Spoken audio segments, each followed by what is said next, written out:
আমরা এই রায়কে সংশোধন করে নিয়ে আসবো। প্রয়োজন নেই পরীক্ষা নেওয়ার। এই রায় হওয়ার পিছনে সরকার দায়ী।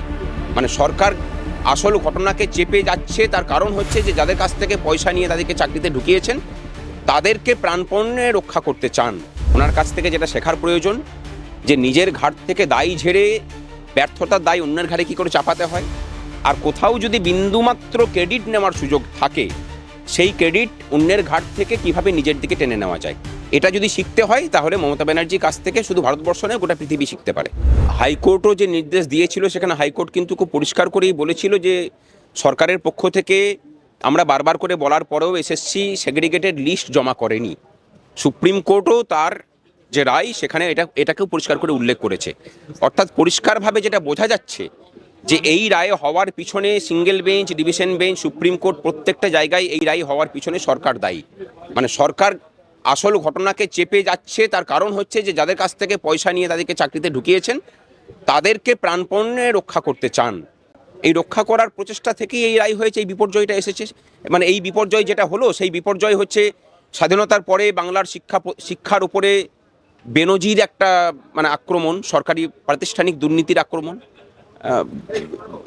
এ রায় অন্য কিছু হওয়া উপায় নেই। এখন যেটা প্রয়োজন, এই রায়ের ফলে যারা ক্ষতিগ্রস্ত হয়েছেন, যারা নিজেদেরকে যোগ্য বলে মনে করছেন, তাদের কাছে অনুরোধ যে কোনো মরীচিকার পিছনে না দাঁড়িয়ে চলুন একসাথে গিয়ে লড়াই করি, সরকারকে বাধ্য করি সেগ্রিগেটেড লিস্ট পেশ করতে। সেখানে যোগ্যদের এমন একটা তালিকা সরকার পেশ করুক যার মধ্যে একজনও অযোগ্য ব্যক্তি স্থান থাকবে না, এবং সেই পিটিশন নিয়ে পরে আমরা কিউরেটিভ পিটিশন করি। আপনারা কর্মসূচি কি রাখছেন আগামীতে? কর্মসূচি বলতে আমরা যেটা ঠিক করছি যে শিক্ষার ক্ষেত্রে শিক্ষা প্রতিষ্ঠানের উপরে সরকারি যে প্রাতিষ্ঠানিক দুর্নীতি যে করালো থাবা এই রায়ের মধ্যে দিয়ে বাস্তবায়িত হলো, তার প্রতিবাদে সমস্ত স্তরের শিক্ষকরা গর্জে উঠুন এবং আগামী শনিবার 5 তারিখ সমস্ত সরকারি শিক্ষা প্রতিষ্ঠানে কর্মবিরতি পালন করুন। আমাদেরও জানান দেওয়া দরকার যে সরকারের এই মানসিকতার বিরোধী আমরাও। যোগ্য ছেলে মেয়ে বাংলার মেধার জন্য আমরা লড়াই করতে রাজি আছি। এই বার্তাটা সমস্ত স্তরের শিক্ষকদের কাছ থেকে সরকারের কাছে যাওয়া প্রয়োজন। আপনারা কিছুক্ষণ আগে মুখ্যমন্ত্রীর পদত্যাগের দাবি করলেন।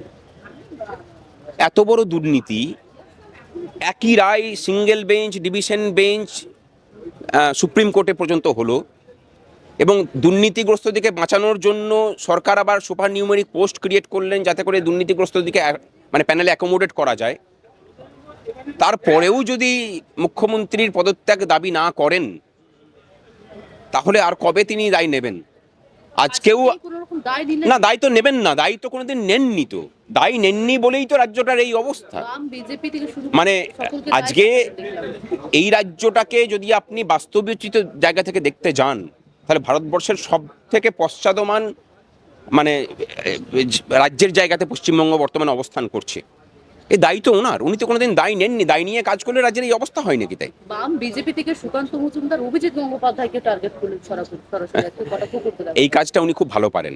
ওনার কাছ থেকে যেটা শেখার প্রয়োজন যে নিজের ঘাট থেকে দায় ঝেড়ে ব্যর্থতার দায় অন্যের ঘাড়ে কী করে চাপাতে হয়, আর কোথাও যদি বিন্দুমাত্র ক্রেডিট নেওয়ার সুযোগ থাকে সেই ক্রেডিট অন্যের ঘাট থেকে কিভাবে নিজের দিকে টেনে নেওয়া যায়, এটা যদি শিখতে হয় তাহলে মমতা ব্যানার্জির কাছ থেকে শুধু ভারতবর্ষ নয় গোটা পৃথিবী শিখতে পারে।